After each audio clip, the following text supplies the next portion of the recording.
श्री स्वामी समर्थ guys, कसे आहे सगळे? आय होप सगळे मजेत असाल. स्वामी तुमच्या पाठीशी राहू हमेशा. चला आपण बोलूया बिग बॉस मराठीबद्दल 6 जो चालू आहे आता. शॉर्ट रिव्ह्यूमध्ये कालचा एपिसोड जो बाकी होता, जे नॉमिनेशनमध्ये गेली होती प्राजक्ता आणि संस्कृती नाही सॉरी रेवा. त्याच्यानंतर गेली आहे दीपाली, तन्वी, अनुश्री, बस संदीप.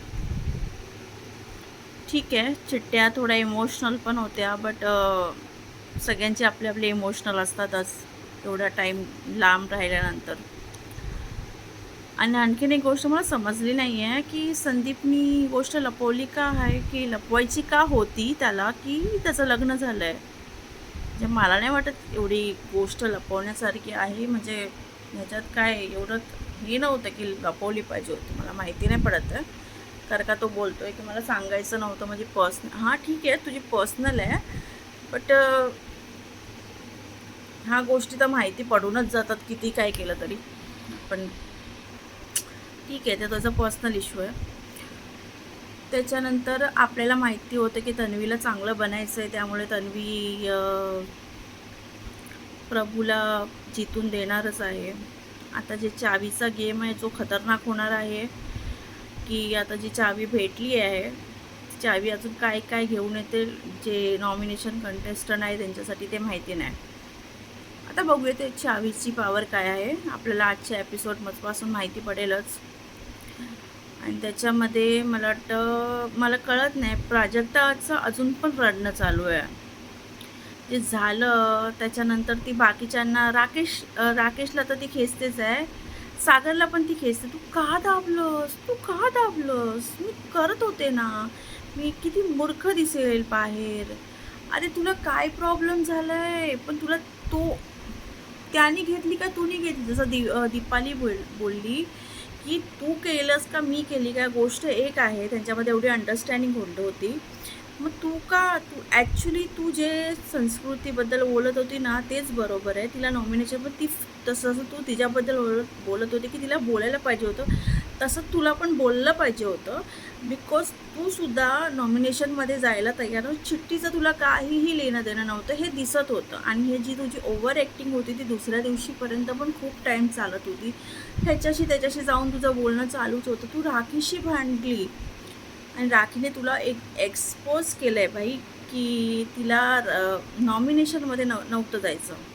आणि अगदी बरोबर आहे, आज ते सगळ्यांना समजलेलं आहे. मला वाटतं तिकडच्या लोकांनासुद्धा आणि आपल्या ऑडियन्सलासुद्धा. कारण का आपण समजू शकतो की ती जे बोलते भाई, एक माणूस आहे, आपला क्लोज पर्सन आहे, ज्याची चिठ्ठी त्याला भेटली तर आपल्याला खुश व्हायला पाहिजे. चिठ्ठी त्याला भेटली आहे, ओके चल चांगली गोष्ट आहे. पण तू तर यार गोष्ट सोडायला तयार नाही. तर रात्रीपर्यंत चालू होतं तुझं, मग राकेश येतोय, तो तुला एक्सप्लेन करतोय. याचा अर्थ काय आहे? याचा अर्थ हेच आहे की तुला नॉमिनेशनचं टेन्शन नव्हतं, तुला चिठ्ठीचं नव्हतं.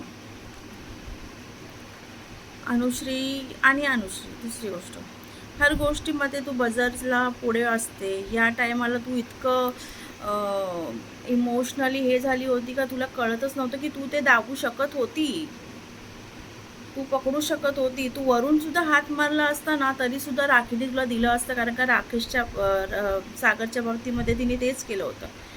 तुला कशावरून वाटतं ती नॉमिनेशनमध्ये जाईल नवीन मुलगी? ऑब्वियसली ती जाणार नाही. तर मला असं वाटतं की इथे थोडासा हलगर्जीपणा झाला. पण ठीक आहे, त्याच्यानंतर तिने ओरडाआरडी केली, थोडी इमोशनल झाली, रडली, जे पण आहे झालं.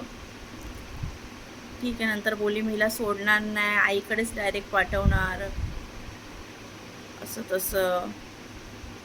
आणि त्याच्यानंतर सेम गोष्ट आपल्या पुढे आली आहे की प्लॅन करून भांडण करणं. जे लास्ट टाईम भाऊच्या धक्क्यावर एवढं नीट समजवलं गेलं होतं की हे स्क्रिप्टिक शो नाही आहे. तुम्ही कोणती पण गोष्ट विचार करून करू शकत नाही, तरीसुद्धा राखीने सांगितलं आणि ते हे लोकं बाहेरून बघून आल्यानंतर पण हे लोकांनी त्या गोष्टीवर हे केलं. मग त्या अ, चपातीचं ते आट्यावरून असू दे किंवा त्या राकेशने तिला की पप्पी घेतली त्याच्यामुळे तिचं डोकं अजून गेलं असेल की ती नाटक ऑब्व्हियसली ती नाटकच करते, सोडून टाका. आणि ते त्याच्यानंतर त्या दोघांनी जे ठरवलं होतं संकेत आणि राखीने की एक दुसऱ्यानं बाल्टीवर पाणी टाकलं, त्यामध्ये विशाल एकदम हुशार. त्याला माहिती होतं की हे सगळं ड्रामा चालला आहे, तर तो एकदम सगळ्यात हे होता. आणि तिने बोललं पण होतं जसं मी केलं आहे ड्रामा तसं तुम्ही पण करा, तर त्यांनी पण सेम टू सेम केलं आहे. मला कळत नाही यार हे काय चाललं आहे मराठी बिग बॉस. काहीतरी करा दुसरा. तुम्हाला सीझन घेऊन यायचं आहे की नाही घेऊन यायचं आहे मला हे कळत नाही आहे. कशी लोकं तुम्ही आणलेत, अजूनपर्यंत आमच्या मनात कोणीच घर केलेलं नाही आहे. या वेळेपर्यंत आपल्याला एक माणूस असा असतो जो आवडायला सुरू होतो आणि आवडतो किंवा आपला एक फेवरेट होतो, पण अजूनपर्यंत काही असं नाही आहे. प्लीज मला यावेळेस पूर्ण गडबड घोटाळा वाटतो. किती जणांनी रुचिताचा इंटरव्ह्यू बाहेर आल्यावर ऐकलं आहे की खूप साऱ्या गोष्टी तिच्या कट केल्या गेल्या होत्या, खूप साऱ्या गोष्टी ती बोलली आहे, तिला भाऊच्या धक्क्यावर बोलायला भेटत नव्हतं. ह्या सगळ्या गोष्टी जे म्हणून तुम्ही 24 तास असे एपिसोड चालू नाही करत, कारण का तुम्हाला माहिती आहे खूप साऱ्या गोष्टी पकडल्या जातील. खूप गडबड आहे बाई, खूप गडबड आहे या सीझनमध्ये, खूप गडबड आहे. मला तर हा सीझन पूर्ण राखीने सांभाळला आहे म्हणून, नाही तर ह्यालासुद्धा 70 दिवसामध्ये बंद. जो हिट सीझन होता तो तुम्ही हिंदीमुळे लवकर बंद केला आणि ह्याला तुम्ही खेचताय. आणि ह्याच्यात राखी आली नसती तर काय झालं असतं हे सगळ्यांना माहिती आहे. सो राखीने आपल्या कांद्यावर घेतले हा सीझन, बाकी काहीच नाही बोलू शकत. कसा वाटला तुम्हाला आजचा review? Thank you so much. Thank you so much. आणि प्लीज रिव्ह्यू बघा, सपोर्ट करा. मी नवीन आहे. Thank you so much. Shri Swami समर्थ.